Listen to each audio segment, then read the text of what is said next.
काळामध्ये महान त्यागी बाबा जुंदेजीच्या काळामध्ये जसं आमचे आजोबा मार्गात आले समजा, तर आमच्या आई वडिलांना ते दुःख माहीत होते, पण न्यू पिढी म्हणजे आमच्या जनरेशनमध्ये हे दुःख माहीत नाही. आम्ही मानव धर्माकडे लक्ष म्हणजे दूरच करतो, कारण की आपल्याला भगवंताचे गुण हे माहीत नसतात. आणि त्यासाठी आपल्या गावी आठवडी किंवा पंधरवाडी ही चर्चा बैठक आयोजित केलेली असते, जेणेकरून आपण तिथं जाऊन आपल्या मानव धर्माचं नियम तत्व शब्द जे महान त्यागी बाबा जुंदेजींनी आपल्याला बाराखडी आखून दिलेली आहे आणि त्याचा फायदा आपण आपल्या जीवनामध्ये कशा करून घेऊ शकतो ही त्या चर्चा बैठकीमध्ये आपल्याला माहीत होते.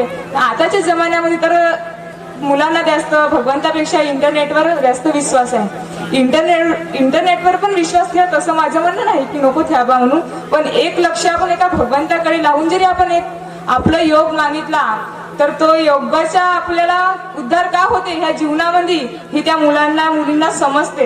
कारण की इंटरनेट हा बाबांच्या भक्तीसमोर फेल पडलेला आहे. ज्या वेळेस बाबा जुंदेजी डॉक्टर मनोला अमेरिकेत नेऊन दिले होते, त्यावेळेस एक ग्रह आपल्या पृथ्वीवर पडणार होता. त्यावेळेस महान त्यागी बाबा जुंदेजीचे भक्ती, त्या भक्तीमुळे तो ग्रह समुद्रामध्ये पाडण्यात गेला आणि त्यावेळेस सायंटिस्ट सुद्धा तो ग्रह पाडू नाही शकले. त्यावेळेस आपला महान त्यागी बाबा जुंदेजीची भक्ती ही कामामध्ये आलेली आहे. तसंच महान त्यागी बाबा जुंदेजींना विश्वास होता त्यांच्या भक्तीवर आणि आपल्याला विश्वास आहे इंटरनेटवर. आजकालची दुनिया ही मला तर मोबाईल मध्येच व्यस्त आहे. मानव धर्माकडे तर दुर्लक्षित झालेलं आहे, पण एक चित्त एक लक्ष आणि एक चित्त एक लक्ष राहून जर आपण भगवंताचे कार्य केले तर माझा अनुभव आहे की आपण कुठंच मागणार असू शकत. कोणत्याही कार्यक्रमात असो, कोणत्या सहभागात असो, शिक्षणाच्या माध्यमात आपण खूप सारा आपला फायदा आहे, जेणेकरून आपण भगवंताला सामोर ठेवून जर कोणता योग मागितला तर या योगामध्ये आपण अयशस्वी कधीच नाही ठरू शकत.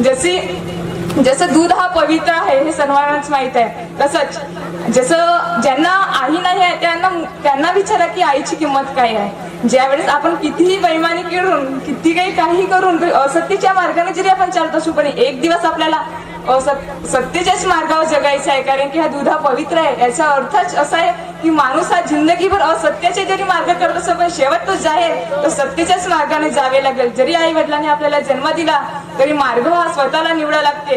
त्या मार्गांना किती वाईट वेषणं काही जो काही येत असेल ते लक्षात ठेवून आपण जर आपल्या भगवंताचे कार्य करून भगवंताला योग मागितला, आपल्या जीवनामध्ये आपण हमेशा सफल होतो असे माझे मत आहे.